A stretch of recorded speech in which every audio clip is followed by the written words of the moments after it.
How to get $100 Lyft promo code. The very first thing you want to do is to head over to any of the web browser, or you can move into Safari. Let's head over to Safari for now. Once you are in here, in the source bar, search for Lyft promo code 2024. Different sites will be available to you. From here, you can head over to any of the sites that you want to. Let me move into this one. Click on it.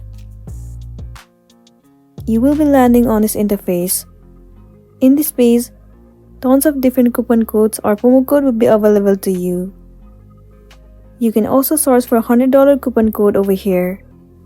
Not only that, other offers will also be available.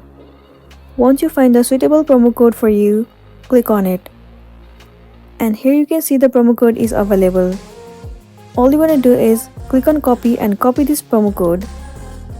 Once you have copied, the next thing you want to do is head over to Lyft and apply this promo code, and then you'll be good to go. So that's it, and this is simply how you can get $100 Lyft promo code. I really hope this video is going to be helpful for you. If it does, please make sure to like and subscribe to our channel. And thank you for watching it till the end.